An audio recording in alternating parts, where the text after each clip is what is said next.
Temporary learning spaces.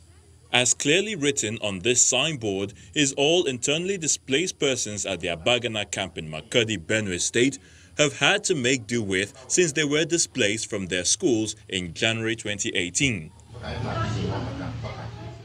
12 years old Gandepu Aosu, a JSS2 student, feels the need to return home for better education. Back in my village, I have a better education than here in IDP camp. I beg government to return us from our village so that I will have a better education.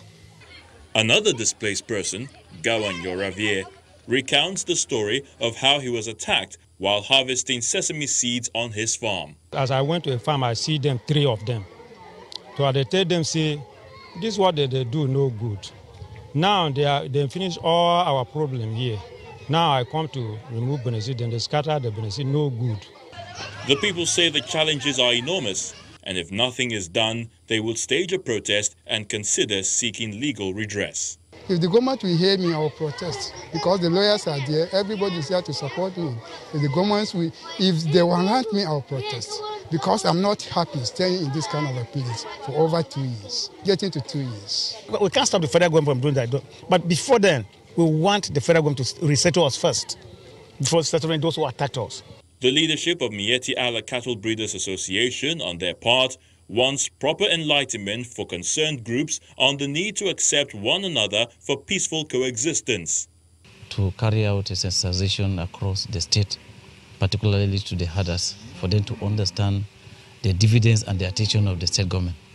But still, up to now, due to, let me say, geographical locations and ethnicity, in fact, background, let me say, educational background, most of the herders are completely ignorant of ranching.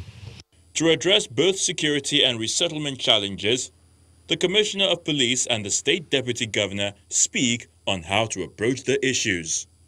We have woken the DPOs up, have directed them to extend patrols and surveillance to those places, ensure that they utilize the community policing strategy to bring the 2 neighboring communities together, so that if there is any rancor, it can easily be sorted out before it escalates.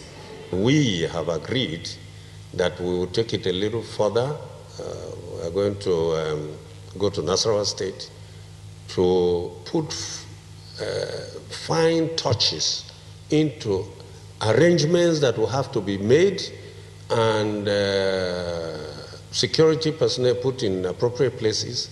The need to resettle the over 600,000 displaced persons is now considered a priority, even though the main cause of the conflict, which is the lush coastal lands with green grass on the riverbanks, remain a challenge.